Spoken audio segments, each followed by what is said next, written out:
ನಮಸ್ತೆ. ಎಲ್ರಿಗೂ notes junction YouTube ಚಾನಲ್ಗೆ ಸ್ವಾಗತ.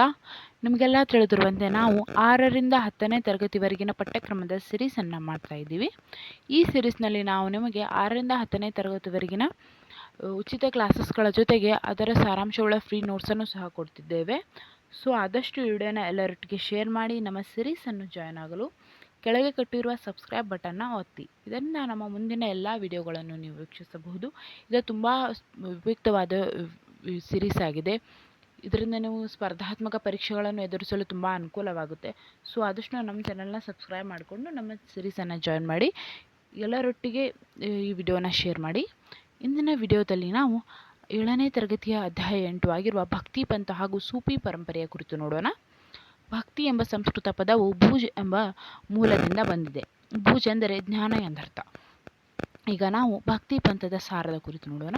ಭಕ್ತಿ ಪಂಥವು ಮೇಲು ಕೀಳು ಎಂಬ ಭೇದ ಭಾವವನ್ನು ಖಂಡಿಸಿತು, ಸಮಾನತೆಯನ್ನು ಸಾರಿತು. ಹಾಗೆಯೇ ಭಕ್ತಿ ಪಂಥದ ಸಂತರು ಕಂದಾಚಾರವನ್ನು ವಿರೋಧಿಸಿ ಅದನ್ನು ಖಂಡಿಸಿದರು.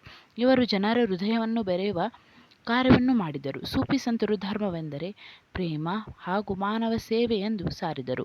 ದೇವರು ಒಬ್ಬನೇ, ಹಲವಾರು ದೇವರುಗಳು ಇಲ್ಲ ಎಂದು ಕೂಡ ಇವರು ಸಾರಿದರು.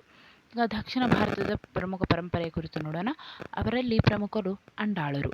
ತಮಿಳುನಾಡಿನ ವಿಷ್ಣು ಭಕ್ತರಾದ 12 ಮಂದಿ ಆಳ್ವರಲ್ಲಿ ಅಂಡಾಳರು ಕೂಡ ಒಬ್ಬರು.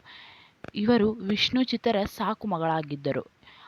ವಿಷ್ಣು ಚಿತ್ತರನ್ನು ಪೆರಿಯಾಳ್ವರ್ ಎಂಬ ಹೆಸರಿನಿಂದ ಕರೆಯುತ್ತಾರೆ. ಇವರು ಕೂಡ ಒಬ್ಬ ಆಳ್ವರು. ಅಂಡಾಳರ ಮೂಲ ಹೆಸರು ಏನೆಂದರೆ ಗೋದಾದೇವಿ. ಇದರ ಅರ್ಥ ಕೃಷ್ಣನ ಭಕ್ತೆ. ಅಂಡಾಳರ ತಂದೆ ಶ್ರೀ ವಿಲ್ಲಿ ಪುತ್ತೂರಿನಲ್ಲಿರುವ ಕೃಷ್ಣ ದೇವಸ್ಥಾನಕ್ಕೆ ಹೋಮಾಲೆಯನ್ನು ಮಾಡಿ ದೇವರಿಗೆ ಅರ್ಪಿಸುತ್ತಿದ್ದರು. ಅಂಡಾಳರು ಕೃಷ್ಣನನ್ನೇ ಪ್ರೇಮಿಸಿ ಆತನೇ ತನ್ನ ಗಂಡನೆಂದು ಹೇಳುತ್ತಿದ್ದರು. ಅಂಡಾಳರು ತಿರುಪ್ಪಾಮೈ ಎಂಬ ಗ್ರಂಥವನ್ನು ರಚಿಸಿ ಅದನ್ನು ದೇವರಿಗೆ ಸಮರ್ಪಿಸಿದರು. ತಮಿಳುನಾಡಿನಲ್ಲಿ ತಿರುಪ್ಪಾಮೈ ವೃತಾಚರಣೆ ತುಂಬ ಪ್ರಸಿದ್ಧಿಯನ್ನು ಪಡೆದಿದೆ. ಆಳ್ವರ ಪ್ರಕಾರ ವಿಷ್ಣು ಭಕ್ತರಾದವರೆಲ್ಲರೂ ಸಮಾನರು. ಅವರ ಹುಟ್ಟನ್ನು ಯಾರೂ ಕೇಳಬಾರದು. ಹಾಗೆಯೇ ಜಾತಿ ಭಾವನೆ ಘೋರ ಪಾಪವೆಂದು ಸಹ ಅವರು ಭಾವಿಸಿದ್ದರು. ಅಕ್ಕ ಮಹಾದೇವಿಯ ಕುರಿತು ನೋಡೋಣ. ಅಕ್ಕ ಮಹಾದೇವಿಯವರ ಸ್ಥಳ ಶಿವಮೊಗ್ಗ ಜಿಲ್ಲೆಯ ಉಡುತಡಿಯಾಗಿದೆ. ಇವರ ತಂದೆಯ ಹೆಸರು ನಿರ್ಮಲ ಶೆಟ್ಟಿ ಹಾಗೂ ತಾಯಿಯ ಹೆಸರು ಸುಮತಿ. ಹಾಗೆಯೇ ಅವರ ಗಂಡನ ಹೆಸರು ಕೌಶಿಕರಾಜ. ಅಕ್ಕ ಮಹಾದೇವಿಯವರು ಶೈವ ಭಕ್ತರಾಗಿದ್ದರು. ಇವರು ಶ್ರೀಶೈಲದ ಕದಳಿವನದಲ್ಲಿ ಶಿವೈಕ್ಯರಾದರು. ಇದಿಷ್ಟು ಅಕ್ಕ ಮಹಾದೇವಿಯವರ ಕುರಿತ ಪ್ರಮುಖ ಪಾಯಿಂಟ್ಸ್ಗಳಾಗಿವೆ. ಮುಂದೆ ನಾವು ಪುರಂದರದಾಸರ ಕುರಿತು ನೋಡೋಣ. ಇವರ ಕಾಲಾವಧಿ ಸಾಮಾನ್ಯ ಶಕ 1480ರಿಂದ 1564 ಆಗಿದೆ. ಇವರು ಪುರಂದರಗಡದಲ್ಲಿ ಜನಿಸಿದರು. ಇವರ ಮೊದಲ ಹೆಸರು ಶ್ರೀನಿವಾಸ ನಾಯಕ. ಹಾಗೆಯೇ ಇವರ ತಂದೆಯ ಹೆಸರು ವರದಪ್ಪ ನಾಯಕ ಹಾಗೂ ತಾಯಿಯ ಹೆಸರು ಲೀಲಾವತಿಯಾಗಿದೆ. ಹಾಗೆಯೇ ಇವರ ಪತ್ನಿಯ ಹೆಸರು ಲಕ್ಷ್ಮೀಬಾಯಿಯಾಗಿದೆ. ಇವರು ಕೃಷ್ಣದೇವರಾಯನ ಆಸ್ಥಾನದಲ್ಲಿದ್ದರು. ವ್ಯಾಸರಾಯರು ಇವರಿಗೆ ದೀಕ್ಷೆಯನ್ನು ಕೊಟ್ಟು ಪುರಂದರ ಎಂಬ ನಾಮಕರಣ ಮಾಡಿದರು. ಹಾಗೆಯೇ ಇವರು ತಮ್ಮ ಕೀರ್ತನೆಗಳಲ್ಲಿ ಮಾನವೀಯ ಮೌಲ್ಯಗಳನ್ನು ಬೋಧಿಸುತ್ತಿದ್ದರು ಅಥವಾ ಹೇಳುತ್ತಿದ್ದರು. ಇವರು ತಮ್ಮ ಕೀರ್ತನೆಗಳಲ್ಲಿ ಮಡಿವಂತಿಕೆಯನ್ನು ಖಂಡಿಸಿದರು. ಇವರನ್ನು ಕರ್ನಾಟಕ ಸಂಗೀತ ಪಿತಾಮಹ ಎನ್ನುವರು. ಇವರ ಅಂಕಿತ ನಾಮ ಪುರಂದರ ವಿಠಲವಾಗಿದೆ. ಹಾಗೆಯೇ ದಾಸರೆಂದರೆ ಪುರಂದರ ದಾಸರಯ್ಯ ಎಂದು ತಮ್ಮ ಗುರುಗಳಾದ ವ್ಯಾಸರಾಯರಿಂದ ಹೊಗಳಿಸಿಕೊಂಡಿದ್ದಾರೆ. ಇವಿಷ್ಟು ಪುರಂದರ ದಾಸರ ಕುರಿತ ಪ್ರಮುಖ ಪಾಯಿಂಟ್ಸ್ಗಳಾಗಿವೆ. ಮುಂದೆ ನಾವು ಕನಕದಾಸರ ಕುರಿತು ನೋಡೋಣ. ಇವರ ಕಾಲಾವಧಿ 1508ರಿಂದ 1606 ಆಗಿದೆ.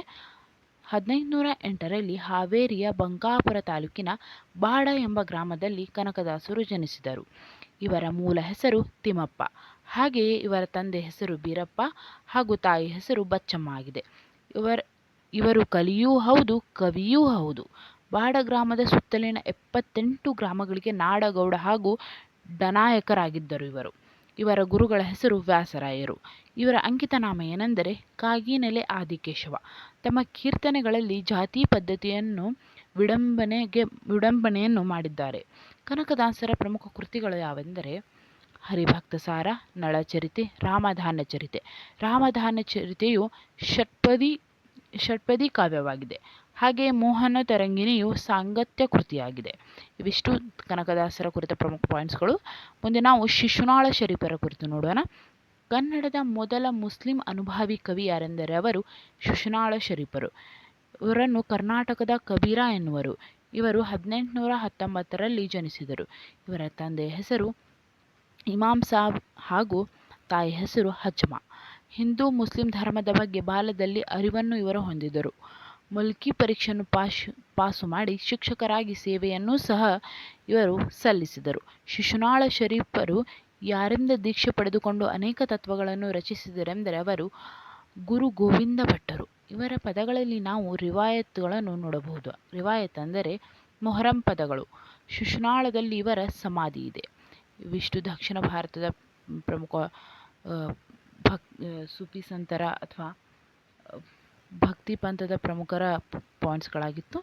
ಈಗ ಮುಂದೆ ನಾವು ಉತ್ತರ ಭಾರತದ ಭಕ್ತಿ ಪರಂಪರೆಯನ್ನು ಕುರಿತು ನೋಡೋಣ. ಮೊದಲನೆಯದಾಗಿ ಕಬೀರದಾಸರು. ಇವರ ಕಾಲಾವಧಿ ಸಾಮಾನ್ಯ ಶಕ 1398ರಿಂದ 1518 ಆಗಿದೆ. ಕಬೀರದಾಸ ಅವರ ಗುರುಗಳು ಯಾರೆಂದರೆ ರಮಾನಂದರು. ನೀರು ಮತ್ತು ನಿಮಾರ ಸಾಕು ಮಗರು ಕಬೀರರಾಗಿದ್ದಾರೆ.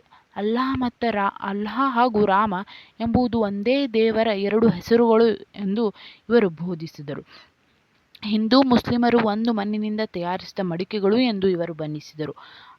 ರಾಮ ಮತ್ತು ಅಲ್ಲಾಹನ ಮಗನೆಂದು ಅವರು ಸಾರಿದರು.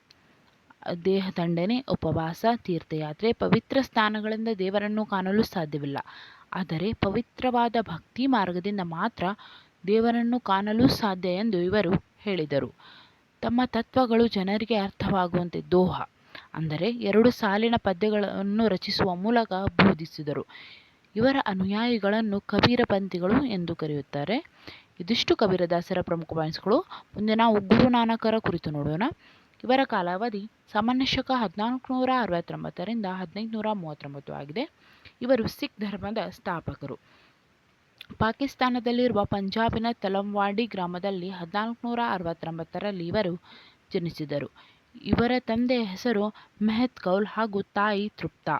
ಸಿಖ್ಖರ ಪವಿತ್ರ ಗ್ರಂಥ ಯಾವುದೆಂದರೆ ಗುರು ಗ್ರಂಥ ಸಾಹೇಬ.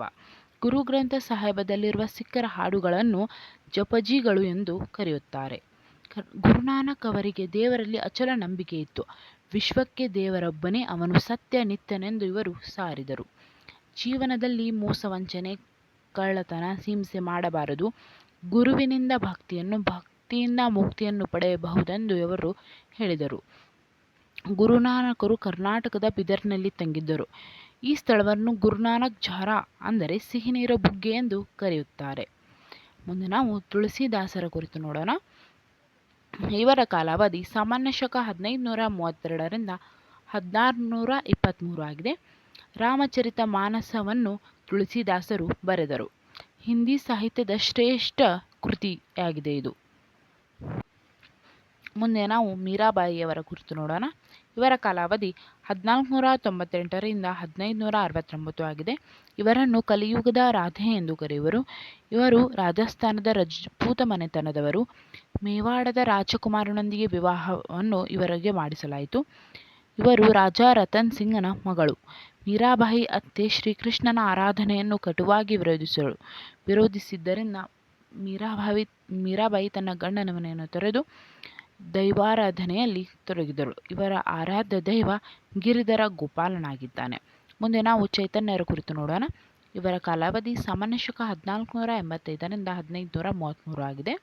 ಚೈತನ್ಯರು ಪಶ್ಚಿಮ ಬಂಗಾಳದ ನವದ್ವೀಪ ಅಂದರೆ ನಾಡಿಯಾದಲ್ಲಿ ಜನಿಸಿದರು.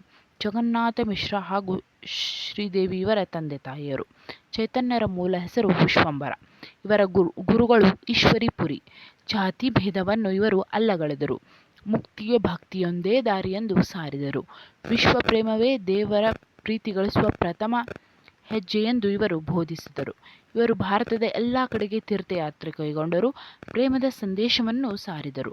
ಆದ್ದರಿಂದ ಪ್ರೇಮ, ಸೋದರ ಭಾವ ಮತ್ತು ದಾನಶೀಲತೆ ಇವು ಅವರ ಬೋಧನೆಯ ತಿರುಳಾಗಿತ್ತು.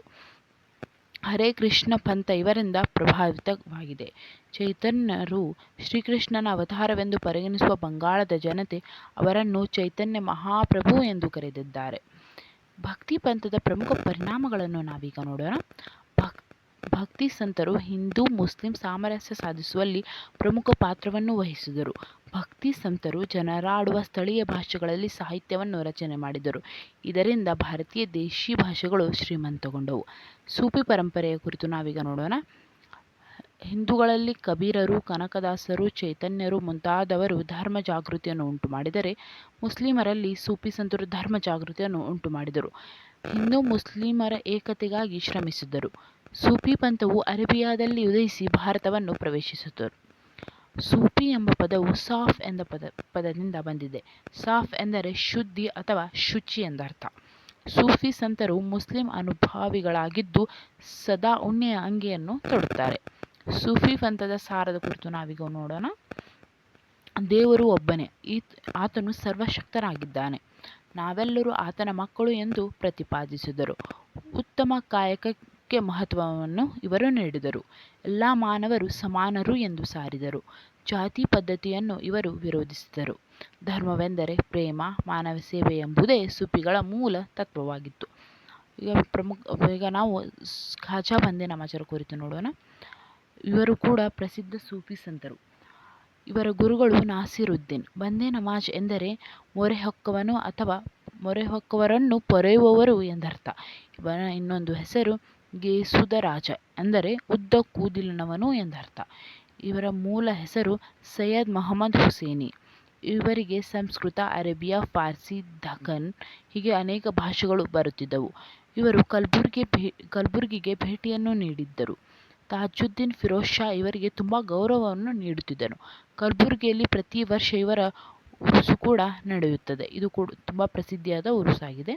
ಮುಂದೆ ನಾವು ಚಿಸ್ತಿ ಪಂಥದ ಕುರಿತು ನೋಡೋಣ. ಚಿಸ್ತಿ ಪಂಥದ ಸ್ಥಾಪಕರು ಮೊಹಿನುದ್ದೀನ್ ಚಿಸ್ತಿ.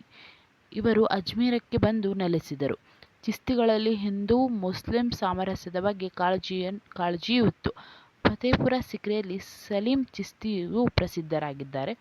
ಪ್ರಮುಖ ಸಂತರ ಕುರಿತು ಪ್ರಮುಖ ಸಂತರನ್ನು ನೋಡೋಣ.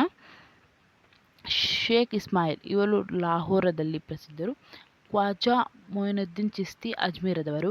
ನಿಜಾಮುದ್ದೀನ್ ಔಲಿಯಾ ಇವರು ದೆಹಲಿಯವರು. ಟಿಪ್ಪು ಮಸ್ತಾರ್ ಔಲಿಯಾ ಅರ್ಕಾಟ್ರವರು. ಖ್ವಾಜಾ ಬಂದೆ ನಮಾಜ್ ಅವರು ಕಲಬುರ್ಗಿಯಲ್ಲಿ ಪ್ರಸಿದ್ಧರು. ಪ್ರಮುಖ ಕಾಲಗಣನೆಯನ್ನು ಕೊಟ್ಟಿದ್ದೇವೆ, ಇದನ್ನು ನೋಡ್ಕೊಳ್ಳಿ.